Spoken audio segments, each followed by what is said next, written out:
자, 부정선거 선동입니다. 이 얘기하면 또 이제 여러 사람들이 온갖 얘기를 다 하겠지만 보여드리겠습니다. 자, 우리나라 부정선거 얘기는 이게 어제 오늘 얘기가 아니에요. 지난 그 상김 선거가 있었을 때 김대중, 김영삼, 김종필, 그 다음에 김영삼, 김대중, 정주영 후보가 나왔을 때인가요? 어찌됐든 그때마다 이제 김대중 후보가 떨어졌죠. 사수 때 되는 거예요. 그랬는데 그때마다 부정선거, 부정개표 얘기는 나왔어요. 대표적인 게 9.59 부정선거를 주장해서 한번 시끄럽게 했지만 사법 판단에서 재검표하고 이상이 없었어요. 그러니까 입 다물었죠. 자, 그건 너무 먼 얘기고요. 1990년대 후반 얘기니까. 2000년대에 들어와서 볼게요. 2002년도 16대 대선에서 노무현 후보가 이해창 후보한테 2.3% 차이로 이겨서 당선이 됩니다. 당시 한나라당 지지자에서는 부정선거가 있었다. 재검표에 대한 요구가 필요하다 그랬는데 하지 않았어요. 사실은 2002년 선거는 부정선거는 맞아요. 왜냐하면 그 뒤에 이해창 후보의 아들, 둘째 아들의 병역이 뭐 조작된 거다 하고 병풍을 일으키죠. 김대엽이라고 하는 국방부에서 일했던 원사였나요? 전직 원사였던 사람이 거짓 자료를 들고 나와서 거짓 병적 서류예요. 그걸 갖고 와서 이해창 후보의 둘째 아들이 군대를 안 간 거는 이런 병력 비리가 있다라고 얘기했고 그것 때문에 선거 결과가 확 뒤집어집니다. 그전까지 10% 이상 이해창 후보가 리드하다가 그때 확 뒤집어지고 선거 날까지 다시 회복을 못합니다. 왜? 둘 다 군대 안 간 건 사실이에요. 큰아들, 둘째 아들 두 사람 다 군대 안 간 건 사실인데 조작은 없었다는 거예요. 그 당시 그냥 신체검사 기록상 빼야 되니까 뺀 거죠. 그렇지만 뭐 그거는 안 간 것 자체가 문제가 되니 선거에서 절반은 그런 거짓 선전선동에 의해서 이해창 후보가 두 번째 선거에 또 집니다. 하여튼 그때도 부정선거 얘기는 있었어요. 그러나 그 부정선거는 선거운동 과정 중에 있었던 좌파의 교묘한 거짓 선전선동으로 이루어진 거지 투개표의 부정이 있었다라고 하는 주장은 틀린 얘기입니다. 그 다음에 또 한참 지나서 이제 좌파 진영에서 들고 일어납니다. 2012년 18대 선거에서 문재인 후보한테 박근혜 후보가 3.5% 차이로 이제 신승을 합니다. 그때 김어준 유튜브 하는데 그 김어준 씨가 부정선거 주장을 하는데 자, 지금 하는 김어준 씨의 주장이나 지금 보수 진영에서 하고 있는 부정선거 얘기가 일맥상통합니다. 일단 개표기 가지고 시비를 거는 건 똑같죠. 전자개표는 얼마든지 조작할 수 있다. 어쩜 좌우가 바보 같은 얘기할 때는 선전선동할 때는 수법은 똑같다는 거예요. 이때 김우준 씨가 뭐라 하냐면 투표지 분류기가 미분류로 판정돼서 수개표하는 경우가 있습니다. 무슨 얘기냐면 자동 분류기에 쫙 집어넣었을 때 애매하면 뺀다고요. 명확하게 동그라미가 뭐 1번, 2번에 찍혀 있으면 그건 자동 개표로 넘어가고 뭐 선에 걸렸거나 색깔이 좀 이상하거나 그러면 전부 다 이제 빠져나오게 돼 있어요. 그거를 미분류를 해서 전부 다 수개표를 합니다. 그래서 정확하게 확대기를 들이대서 선에 물렸냐 안 물렸냐 의사표시가 분명하냐 안 하냐 그래서 선관위원이 판정을 하고 양당 후보의 참관인들이 동의하면 표가 분류가 되는 거예요. 여러분 개표한 데 한번 가보시면 얼마나 많은 사람들이 눈을 똑바로 뜨고 보고 있는지 다 보실 수가 있어요. 네. 그런데 전자개표기에서 예를 들어서 100표, 110표가 나왔으면 수개표한 것도 100표, 110표 비율이 똑같아야 되는데 이상하게 수개표만 하면 박근혜 후보의 표 비율이 문 후보보다 일관성 있게 1.5배가 높게 나왔다 라고 주장을 한 거예요. 이 값이 있는지는 확인도 안 해봤지만 어찌됐든 그때 김어준 씨가 한 얘기가 K값 1.5라고 주장을 하면서 이거는 명백한 조작이다. 원래는 자동 개표된 분류와 똑같이 비율이 나와야 되는 1대1이 나와야 되는데 왜 수개표만 하면 1대 1.5가 나오느냐 이는 누군가 조작했다라는 주장을 합니다. 아주 유사합니다. 지금 하고 있는 얘기들이랑 유사하다는 얘기예요. 이 부정선거의 주장은 선거를 지게 되면 그 지역 그 지지표의 핵심 세력 극좌든 극우든 아주 레디컬한 그룹에서 늘 자기들의 지지 세력을 묶어놓기 위해서 트럼프가 한 얘기도 똑같습니다. 자기 지지 세력을 묶어놓기 위해서 부정선거는 늘 얘기하는 겁니다. 이것도 선거운동 과정 중에 뭐 무슨 얘기를 할 수 있으니 할 수 있는 얘기인데 그게 나라를 들어먹을 정도로 대통령이 판단해서 계엄을 할 일은 아니죠. 네. 이게 김어준 씨의 얘기로 끝나는 게 아니라 자, 드디어 본격적으로 보수 진영에서 들고 일어나는 부정선거는 문재인 정부 때 있었던 21대 국회의원 선거입니다. 21대 국회의원 선거가 끝났는데 진보정당, 민주당, 정의당, 기본소득당은 이거 다 그 민주당에서 만들어주는 정당이죠. 비례대표로. 누구죠? 누군가요? 그 여자 국회의원 있죠. 늘 만들어주는 겁니다. 그러니까 이게 전부 다 민주당 표예요. 그래서 민주당이 182석, 진보정당이 7석, 합쳐서 189석입니다. 거기에 대해서 이제 그 당시 미래통합당이죠. 국민의힘당이 아니고 111석을 얻었습니다. 참패였죠. 이때 여러 가지 원인이 있지만 코로나가 시작돼서 2019년 연말에 코로나가 시작되고 본격적으로 이제 코로나가 이제 점점 숫자가 늘어날 때 이때 아마 저기 지원금을 줄 거예요. 그 코로나 위로금인지 뭔지 해서 돈 줬던 기억이 있을 거예요. 저는 그때 보수 정당에 있는 분들한테 이 얘기를 분명히 했어요. 이거 보수당이 할 짓은 아니다. 반대를 명확하게 해라. 그리고 이런 게 선전선동이고 코로나가 그렇게 많은 사람들에게 치명적으로 위험하지는 않을 거다. 외려 지금 정부에서 하고 있는 지나친 국민의 행동을 규제하고 영업을 방해하는 일이 외려 더 경제적인 쇼크로 더 많은 피해를 유발할 수도 있으니 일상적인 생활을 하는 게 좋다. 마스크 쓰고. 백신이 나오면 맞고 안 맞고는 개인이 알아서 판단할 일이고 그것이 그렇게 질병의 확산을 막는 데는 도움이 되지 않는다. 미국 CDC에서 공식적으로 그렇게 발표했고 다만 노약자들은 이 백신의 주사를 맞으면 병의 중등도가 아주 심한 경우가 모더레이트로, 시비어가 모더레이트로, 모더레이트는 마일드로 병의 경중을 낮춰줄 수는 있다. 이게 공식적인 미국 CDC의 설명이다. 그러니 강제로 백신 맞히는 것도 보수당에서는 조심해야 된다고 얘기를 해야 된다. 왜? 백신의 안정성이 확립되어 있지 않으니까. 이런 얘기를 하면서 제가 보수 정당에 있는 분들한테 이 얘기를 했어요. 다들 돈 주는데 찬성 같이 하고요. 백신 얘기 입도 뻥끗 안 해요. 이게 비겁한 보수 정당이 선거에 졌던 가장 큰 이유라고 저는 생각합니다. 어찌됐든 지고 나니 역대 이렇게 참패한 적이 없어요. 그러니까 이제 그 당시 부정선거가 처음 나오더라고요. 그래서 인천 연수에 나왔던 후보인가요? KBS 기자 출신이죠. 민경욱 앵커가 그 당시 이제 선거에 나와서 지고 난 다음에 무효 소송을 제기합니다. 그래서 제기했는데 대법원에서는 재검표도 하고 기각됩니다. 증거가 없는 거죠. 그냥 내가 졌다는 거예요. 내가 지면 부정선거라는 거죠. 그때 뭐 부정선거에 대한 얘기를 하면 비슷합니다. 뭐 이런 K값이니 뭐가 조작한 데이터가 어떠니 뭐 사전선거는 어떻게 나오니 본선거는 어떠니 사전선거는 하고 선거날 놀러 가겠다고 본격적으로 민주당 지지자가 많이 찍었어요. 그 다음에 본선거 때는 부정선거를 믿는 사람들이 그때 많이 찍어요. 그러니 차이가 날 수밖에. 그런 말도 안 되는 얘기를 합니다. 어찌됐든 뭐 그러고 끝났어요.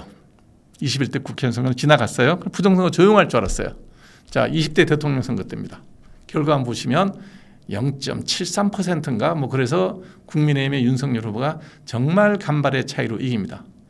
그때도 부정선거 얘기는 가로세로 연구소에 있는 분들이 가서 난리가 났습니다. 그래서 어디를 갑니까? 부평 개표소에 가서 차가 제때 왔네 안 왔네 투표지 색깔이 다르네 마네 그러면서 난리를 쳤어요. 부정선거라 그러면서 여기는 문제가 있다. 근데 개표를 해봤더니 부평에서 윤석열 후보가 이깁니다. 부정선거에서 윤석열 후보가 이겼더라고. 그러니까 일부 유튜브나 뭐 어떤 사람들이 자기의 어떤 정치적 이익이라든지 아니면 뭐 구독자 수를 늘리기 위한 거라든지 뭐 모르겠어요. 뭔 목적을 했는지 모르겠지만 하여튼 그런 에피소드 있었어요. 어찌됐든 0.73%로 윤석열 후보가 이깁니다. 이기고 나니까 부정선거 주장했던 사람이 뭐라고 얘기하느냐. 원래는 한 10% 차이 정도로 윤석열이가 이길 대선인데 부정선거 때문에 0.7%밖에 못 이겼다. 또 어떤 세력은 이런 얘기해요. 이준석이만 없었어도 10% 차이인데 이준석 당대표 때문에 0.7%밖에 못 이겼다. 이런 얘기도 하더라고요. 세상에 선거를 끝나고 이겼는데 이긴 선거에 대해서 수장이었던 사람한테 그딴 얘기를 할 것이며 그다음에 자기들의 부정선거 논리가 얼마나 틀렸는지 20대 대통령 선거에서 나왔잖아요. 이 당시 대통령이 누구였냐면 문재인 대통령이에요. 부정선거를 해도 하면 이기게 해야 될 거 아니에요. 그때 또 뭐라 그런지 아세요? 부정선거 세력이 표 계산을 잘못해서 실수해서 결과를 뒤집지 못했다. 아니, 실수할 게 따로 있지. 전국에 250개 이상에 되는 지역구 선거도 다 조작했는 이런 정당이 아니 단일 선거에서 조작을 못한다고요? 뭘 어떻게 조작해서 권력을 잃을 만큼 바보 같은 짓을 했겠어요? 조작을 한다면? 이런 말도 안 되는 얘기를 하더라고요.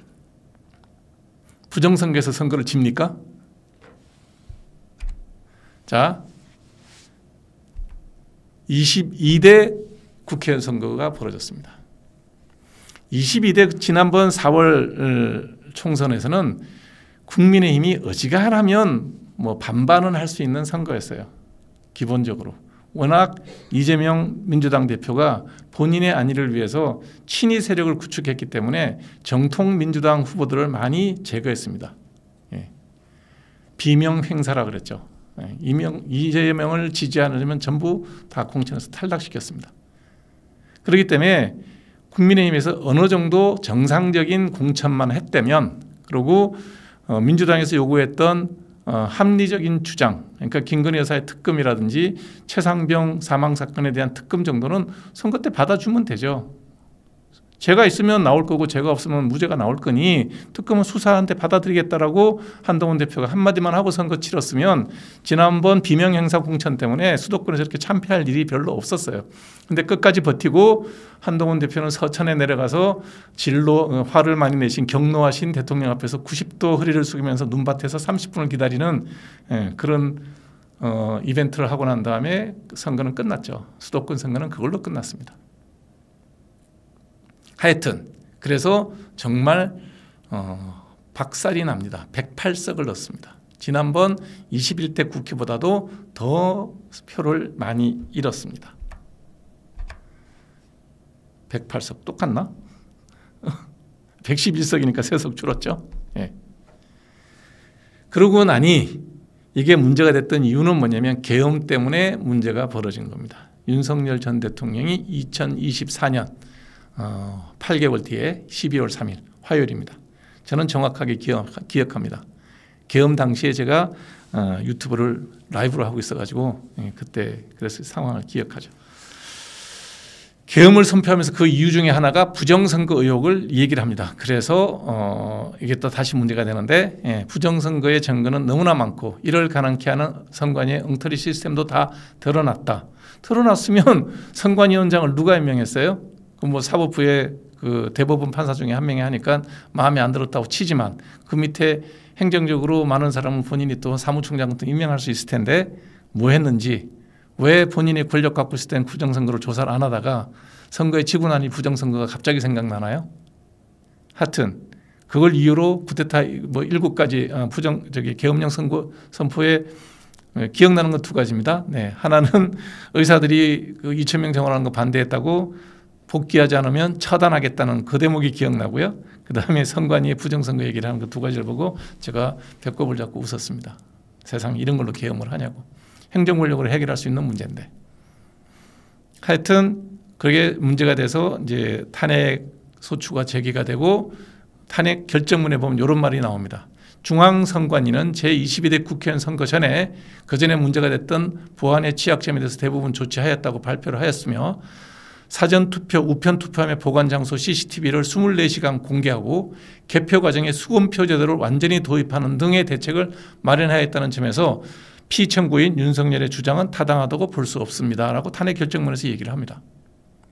이거에 대해서 부인하겠다? 그러면 대한민국을 부인하는 거니까 더 이상 할 얘기는 없고요. 제가 선거에 관여를 했던 거는 개혁신당의 공관위원으로 일을 했고 그다음에 동탄에서 이준석 후보가 선거에 나왔기 때문에 그 지역구 선거운동을 쭉 하고 개표하는 날도 새벽까지 모든 개표 상황을 핸드폰으로 카톡으로 중계하는 것을 다 봤어요. 왜냐하면 개혁신당도 그게 지역구 의원을 냈기 때문에 투표 참관인들이 다 들어갑니다. 수시로 그 핸드폰으로 뒤에서 찍을 수 있어요. 그 규제가 전혀 없어요. 개표 과정 중에. 그때 개표는 어떻게 하냐면 완전 수개표였어요. 손으로 먼저 개표를 하고 100장 묶음이 만들어지면 그 100장을 만들 때 애매한 거는 다 모든 선거관리위원과 각 당의 선거 참관인들이 확인을 하고 동의하는 부분만 금표기에 숫자 세기 위해서 여러분들 은행 가시면 돈 세는 기계 있죠. 그런 기계에 넣는 거예요. 한번 다시 한번 기계로 확인하는 것 뿐입니다. 그렇게 해서 100장 묶음으로 다 쌓아요. 이렇게 차곡차곡 쌓아서 몇 표를 얻었다는 게 발표가 돼요. 개표에 부정이 있었다 그러면 그것은 선거를 한 번도 참관해보지 않은 사람들이 하는 자기들의 뇌피셜입니다. 그래서 개표 과정 중에 부정은 있을 수가 없다. 그 다음에 국회의원 선거에서 여러분 생각해 보십시오. 국회의원이 어느 날 갑자기 초등학교 반장 선거 하는 것도 아니고 4년 이상을 준비해서 선거에 나옵니다. 선거에 떨어졌어요. 그게 부정선거라고 생각하면 가만히 있는 사람이 이상한 사람이죠. 내 일생과 내 가족들의 모든 걸 걸고 선거에 나왔는데 졌어요. 그것도 뭐 50표, 100표, 1000표 이내로 졌어요. 가만히 있겠습니까? 그게 부정선거라는 게 확신이 간다면 당연히 재검표를 요구하고 소송을 제기할 수가 있죠. 그리고 사실 1000표 이내로 결과가 나면 선관위에서 따로 보관을 합니다. 이건 재검표 반드시 해야 되기 때문에. 일단 발표하지만 1000표이니까 다시 재검표합니다. 그래요. 예. 요구하지 않아도. 왜? 큰일이니까. 자, 22대 국회 선거 끝나고 난 다음에 어느 당에서 부정선거라고 정식으로 소송을 제기한 사람이 있나요? 제가 뭐 이렇게 다 알지는 못하겠지만 저는 들어본 적이 없습니다. 부정선거를 외치는 일부 세력이 있을 뿐이죠. 자, 21대 대통령 선거 6월 3일 탄핵이 끝나고 났는데 부정선거를 했습니다. 자, 이재명 후보가 49.42%로 당선이 됩니다. 그랬더니 부정선거 신고센터라고 하는 단체에서 뭐라 하냐면 부정선거가 의심된다. 선거에 불복하고 재선거해야 된다. 그 다음에 이제 많은 보수 유튜브라고 하는데 글쎄 보수인지 모르겠지만 어찌됐든 127만 명을 가지고 있는 보수 유튜브는 이 많은 부정선거 의혹 그냥 넘어갈 수 없다. 그다음 161만 명의 회원을 갖고 있는 유튜브는 왜 승복해 부정선거다라는 영상을 올립니다. 그 다음에 DC 인사이드 미국 정치 갤러리에서는 김문수 후보가 선거에 불복하고 대선 무효를 선언해야 된다라고 얘기를 합니다. 자, 부정선거인가요? 자세히 한번 보세요. 이재명 후보가 얻은 표가 49.42%고요. 국민의힘의 김문수 후보와 개혁신당의 이준석 후보가 옛날에는 이게 같은 당이었습니다. 이준석 후보를 길바닥으로 등에 칼 꼽아서 내던진 사람들은 현 국힘의 핵심 세력들 윤핵관들이 한 짓거리입니다. 두 사람의 득표를 합치면 49.49%입니다. 42.49% 0.007% 차이로 이길 수 있는 선거였어요. 부정선거를 이렇게 하나요? 선거는 구도 싸움인데 이렇게 보수가 분열되는 선거 구도를 누가 만들었나요? 윤석열 전 대통령이 만들었고 윤핵관을 중심으로 한 국민의힘의 보수적이고 극우 세력들이 만든 선거 구도 아니냐 이거예요. 그렇게 보는 게 맞죠. 이준석 후보가 탈당계를 나온 게 아니잖아요. 예. 자기들의 잘못을 전부 부정선거로 몰아붙입니다. 이거는 유래는 여기에 있습니다. 전자개표기에 문제 삼았던 최초는 김어준 씨가 제일 먼저 했더라고요. 예. 그전에는 투표함에 부정이 있었다 뭐 이런 얘기를 했던 거는 그전에 14대 대선인가 뭐 그럴 거예요. 김대중 후보가 졌을 때. 그때 그러고 뭐 개표 부정 사건 그러면서 신문에서 크게 나오고 개표소를 뭐 점령하고 시끄러운 적이 있었죠. 투표함을 안 주고 뭐 그랬던 일이 있었습니다. 어느 세력이나 자기가 치면 다 부정선거를 이기게 한다는 거예요. 다만 좀 세련되게 전자개표에 시비를 걸기 시작한 거는 김우준 씨였다. 재밌는 거는 지금도 여전히 김우준 씨는 좌파의 영수로서 영향력을 행사하고 있고 지금 여전히 우파 진영에서는 부정선거를 주장하는 사람들이 다수입니다. 윤어게인을 주장하는 사람이 다수고 윤어게인을 주장하는 사람이 국민의힘 당 대표가 돼서 당내 합리적인 사람들의 반대에도 불구하고 윤석열 대통령의 면회를 갔다 오는 것을 자랑스럽게 얘기합니다. 이게 현재 우리나라에서 뭐 대충 제가 훑은 건데요. 부정선거, 그 다음에 뭐 사드 배치, 그 다음에 뭐 광우병 파동, 후쿠시마 원전 오염 처리수 방류 문제 다 거짓입니다. 거짓말에 휘둘리는 사람들이 어리석은 사람들입니다. 그 거짓말을 끝까지 옳다고 우기는 사람이 어리석은 사람입니다. 근데 과연 그들이 어리석어서 그럴까요? 아니면 자기들의 정당의 이익, 내 지지 세력의 이익을 위해서 알고도 거짓을 계속 주장하는 걸까요? 잘 모르겠습니다. 적어도 사드 문제나 부정선거 문제나 광우병 문제나 후쿠시마 원전 문제, 지금 다시 또 한번 얘기하자고 누가 제안을 한번 해보십시오. 어느 누구도 나오지 않을 겁니다.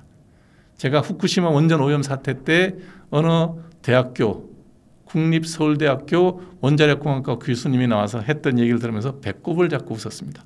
지금도 그분은 나와서 여러 가지 얘기를 많이 하시는데, 언제는 나와서 저는 뭐 후쿠시마 원전 오염수 언제든지 먹어도 상관없습니다. 당장 집에 가서도 오늘 저녁에 일본 생선 수입하면 먹겠다 그러더니 얼마 있다가 나와갖고 이거 먹으면 큰일 난다고.